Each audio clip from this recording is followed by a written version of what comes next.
Hello. Yeah, I'm not as an engaged person as Michael is, so I'm somehow representing Valgka, but actually I'm not. I'm only representing my experience with Valgka, and it's a place which is situated at the border between Estonia and Latvia. So the first picture, you can see me. And that is my first unconscious visit. No, conscious visit. Conscious visit. Or was it unconscious? To Valgka 10 years ago. Yeah, 2012. I just went to visit this, and there I'm posing with a historical figure, Stefan Batory. If you know him, Polish people maybe you know, he was your king. He was your king who gave the city rights to Valga first time. So actually it was part of Poland, this place, and that was even bigger Poland than Michael showed in his presentation. So Poland reached up to Estonia and even had part of Estonia in its possession.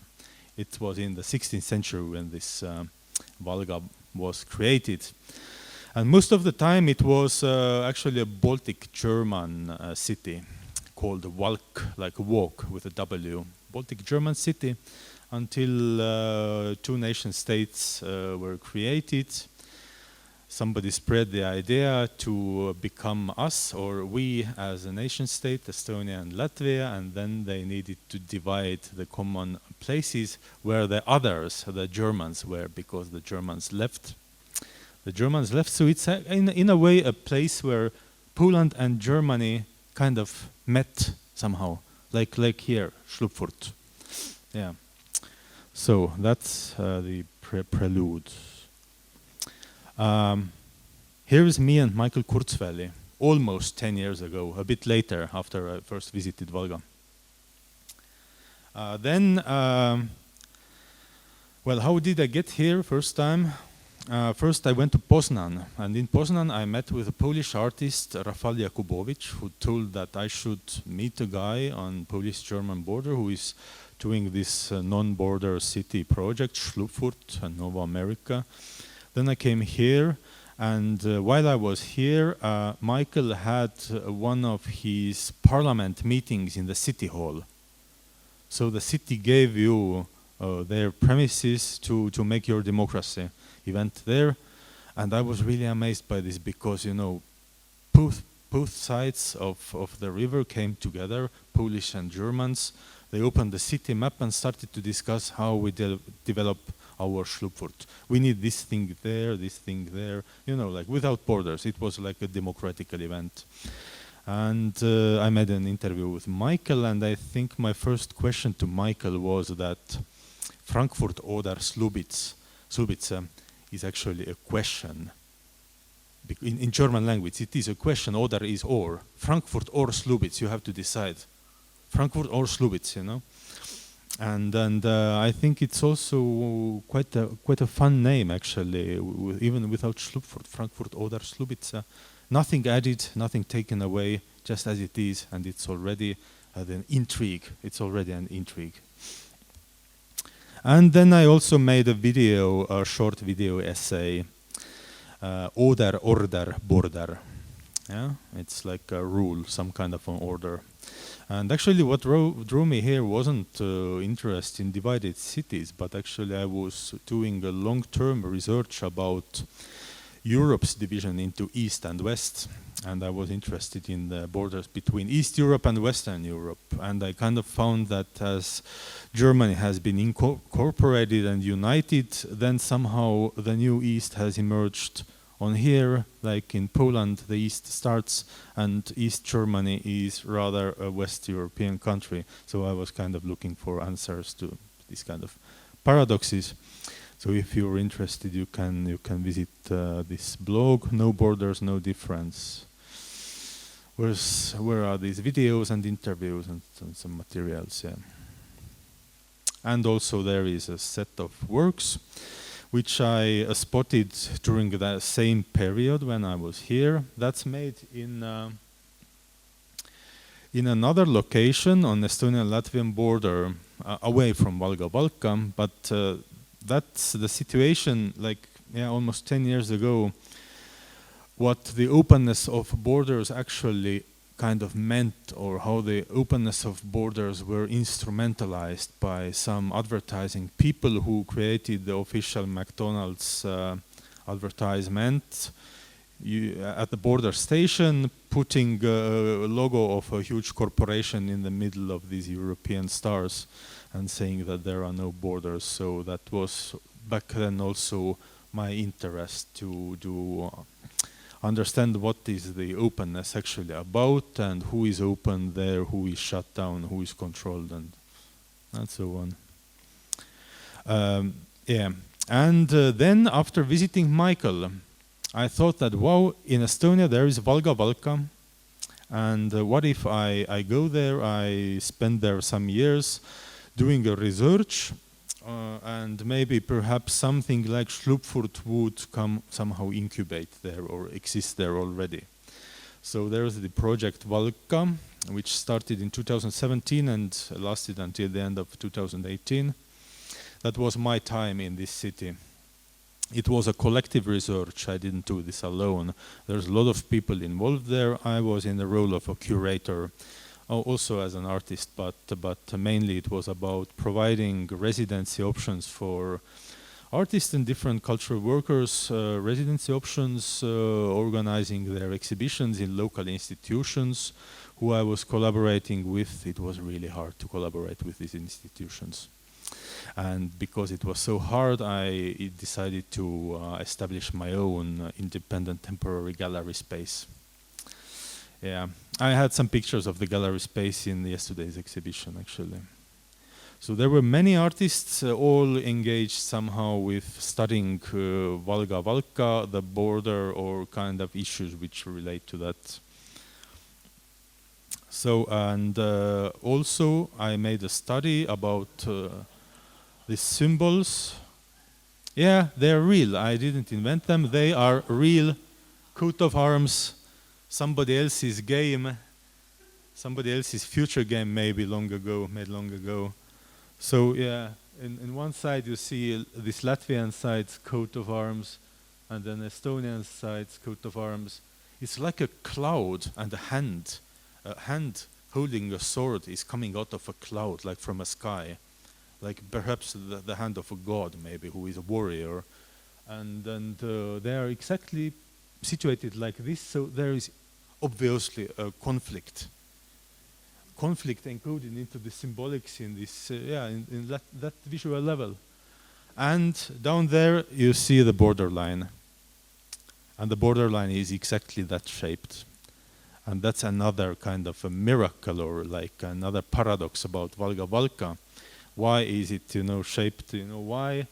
What is like? What's the necessity of this phallic symbol or phallic part, here? How do they make borders like this? And there's an answer. There's an author of this, a guy who made it. He was a British colonel, Stephen George Tallants, from Great Britain. When Estonia and Latvia became independent in 1918, after that, they were not able to divide Valga and Valka. There was one city, this former Baltic German city, Walk, and they needed to draw a border line. So during that time, they used these international middlemen, like international courts, like this arbitrage kind of thing. And they brought the British general. I mean, Britons are famous all over the world in drawing borders. I guess African borders are made by them, and they are these artists of the border lines. And it is said that this guy, General Tallants, put his finger on the map and draw a line over his finger. So it's his finger actually, this phallic symbol, his finger pointing. And I'm completely sure that it is like that. because these men, they were enjoying their freedom and yeah, rectangle, probably, yeah. Anatomic individuality. So here's a video clip of Latvian artist duo Gundega Evelone and Andris Landaus. They made a video called Train Fighting for Territory, and they made this kind of figure of this colonel talents with his finger erected up, and then there were two trains approaching each other, and the colonel put his finger, no, stop here. Yeah. And if you want to see the video, just go to this website, kundegaevalona.berta.me. Yeah. So, and there is also Valgka, the idea of a Valgka, which is, like Schlupfurt, Valgka, without two names, just one name. And it wasn't my creation at all. It was an old man who I met in Valga, a Latvian. And he was, he's still a lifelong piano teacher. And as a young man, I think it was in the 60s, he already invented a piano melody on his own, which he dedicated to the divided city, which should be one city. Just a melody. And then in the 90s, I think, he started to develop this melody into a song. So he asked some local poet to write lyrics, and then some singers to make the song. And then he started to sell the song as a single on CD. And I think he was selling the CDs in the market next to potatoes and so on. Like, maybe he still does. He's this kind of man. And on this CD, there was this logo of that. So it is designed by him. So it was all pre-existed before I went there. It was designed by him. And that's his CD. And the song could be called the anthem of Valgka, yeah, the anthem, like Schlupfurt has the anthem. And the song is bilingual, but here is, I think only the Latvian version. It's called Our City. The Latvian version, I'm not gonna play it here. It's not easy listening, I guess. And that's him. That's the man. Uldis Muisarais is his name. It's a fragment of a video of an artist, Annelies Kogan, Estonian Norwegian artist who was part of my project there, and she made a short movie about Uldis and how they together created a choir version of this song. Yeah, and the choir version got its notes. Now we have like really professionally made notes. A professional conductor did it, and that was the first performing session of this anthem. Yeah, and if you want to see more, just this web page of this artist Annelies Kogan is here.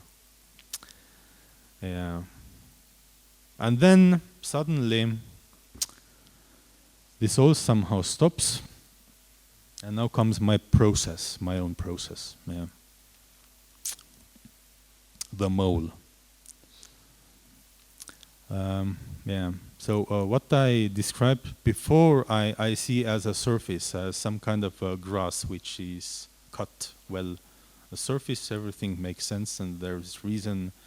There are projects and so on, things happening and so on. But sometimes, like something out of the blue appears, like something happens, And we should like usually cover these things and be strong enough to get over these things. And yeah, basically, the last exhibition I curated in Valgka was called A Mole Larger in Size Than Ever Seen Before. And that's from a short story of Franz Kafka, if you know it.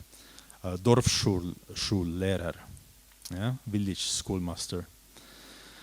It's a story about an old man from a province who had discovered a giant mole living under the ground.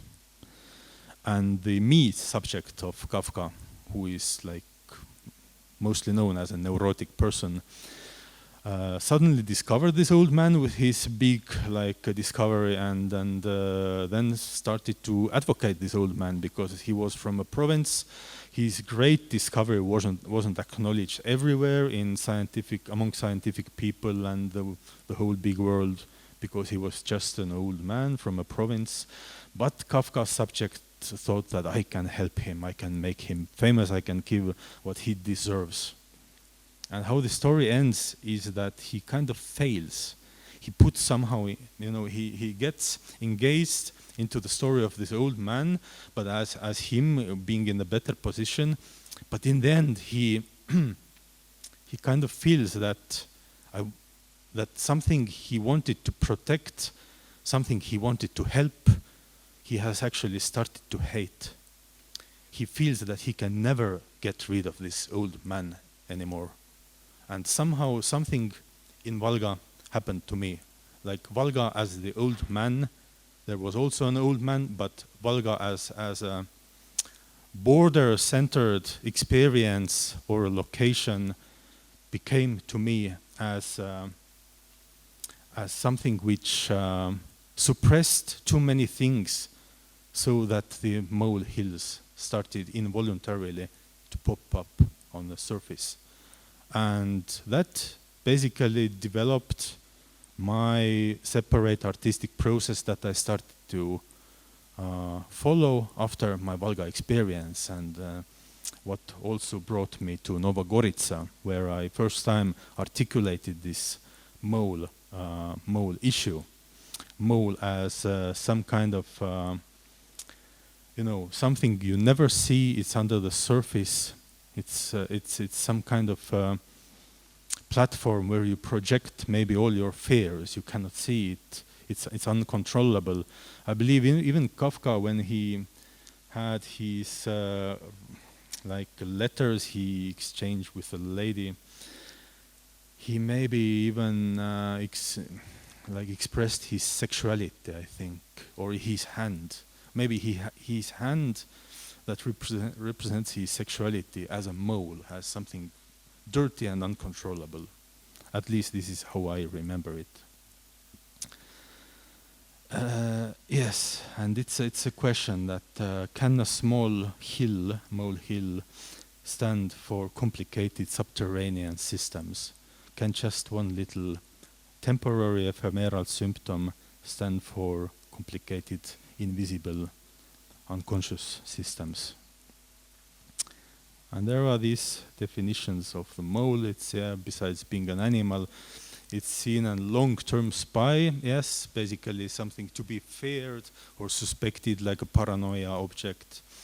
And also how it was Bradavica, yeah, in Slovenian. It's this birthmark that suddenly just pops up out of nowhere. You don't know why, but it has to somehow from there, yeah.